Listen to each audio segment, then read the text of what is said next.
محبت مجھے ان جوانوں سے ہے، محبت مجھے ان جوانوں سے ہے، ستاروں پہ جو ڈالتے ہیں کمن۔ اب اردو سپیچ کے لیے کلاس 8 کی Munizah Mehboob come to the dais. Clapping for Munizah class 8۔ نحمدہ ونصلی علی رسولہ الکریم، اما بعد فاعوذ باللہ من الشیطان الرجیم، بسم اللہ الرحمن الرحیم۔ محترم اساتذہ کرام اور میرے عزیز ساتھیوں، السلام علیکم ورحمۃ اللہ وبرکاتہ۔ پیغمبروں کی سرزمین قبل اول جس پہ مکی، تو عرب کی یہ امت جس کی نظروں سے اوجھل ہوئی فلسطین۔ آئے تھے کبھی عمر و ایوبی کے لشکر، ملائے جنہوں نے حق میں کفر کے تیور، مگر کہاں کو گئے ان کے جانشی، جو ہے موجود وہ سنے میری داستان غمگین، میرے قوم کی حکمران بھی سنے، میرے اجڑے ہوئے داستان بھی سنے، جو مجھے ملک تک مانتے بھی نہیں، ساری دنیا کی وہ رہنما بھی سنے، صرف لاشیں ہی لاشیں تھی میرے گود میں، کوئی پوچھے مجھ سے میں کیوں اتنا غمگین ہوں، میں فلسطین ہوں، میں فلسطین ہوں۔ روئی زمین پر لگ بھگ 18,000 قسم کے محلوقات زندگی بسر کر رہے ہیں، ان میں انسان کو اشرف المخلوقات پیدا کیا گیا ہے۔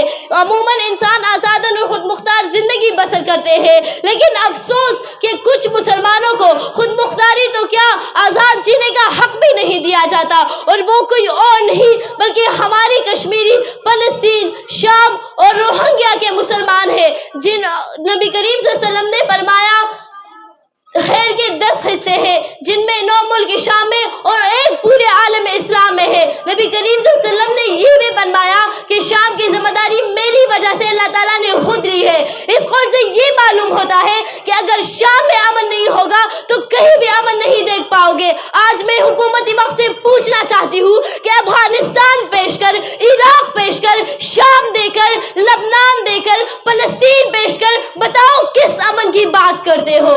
دنیا میں 1% یہودی لیکن مگر بدقسمتی سے پوری دنیا پر غالب ہوتے جا رہے ہیں، اور 2 ارب کی اس امت نے یہودیوں سے 1 فلسطین تک حاصل نہ کر سکے۔ فلسطین کی بیٹیوں کو گاڑی کے نیچے کچل دیا جاتا ہے، ان کے سروں سے دوپٹے چھینے جاتے ہیں، ان کے آنکھوں کے سامنے ان کو بچوں کو ذبح کیا جاتا ہے، اور انہیں آزاد جینے کا کوئی حق نہیں۔ ہم صبح و شام امن کی بات کرتے ہیں، اگر اس سوشل میڈیا کی بات کی جائے تو ان کے کیمرے سب کچھ ریکارڈ کر سکتے ہیں سوائے ظلم و جبر کے۔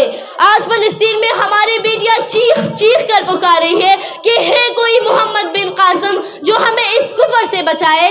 جواب آتا ہے کہ جلتی رہو، یہاں کفر کے خلاف آواز اٹھانے والا کوئی نہیں۔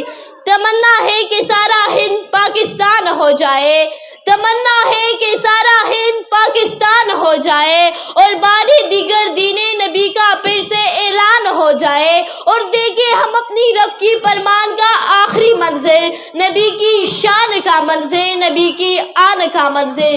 تاریخ بتاتی ہے کہ جب بھی مسلمان متحد ہوئے تو انہوں نے بڑے سے بڑے دشمن کو نست و نابود کیا۔ غزوہ بدر میں 313 مسلمانوں نے 1000 کفار کو شکست دی۔ غزوہ خندق میں 300 مسلمانوں نے 10,000 کفار کے سر قلم کیے۔ غزوہ مؤتہ میں 30,000 مسلمان نے 1.5 لاکھ مشرکین کو واصل جہنم کر دیا۔ ہر دور میں مسلم اتحاد نے ہندو فتح پائی ہے۔ اگر بات کی جائے محمد بن قاسم کے، سلطان صلاح الدین ایوبی کی، طارق بن زیاد کی، جن کے بارے میں شاہ علامہ محمد اقبال گرج کر برس کر کہتے ہیں، جلا ڈالی تم نے کشتیاں اندلس کے ساحل پر، جلا ڈالی تم نے کشتیاں اندلس کے ساحل پر، مسلمان پھر تیری تاریخ دہرانے کا وقت آیا، چلے تھے 313 جہاں سے تم مسلمانوں، چلے تھے 313 جہاں سے تم مسلمانوں، انہی ماضی کے راہوں پہ پلٹ جانے کا وقت آیا۔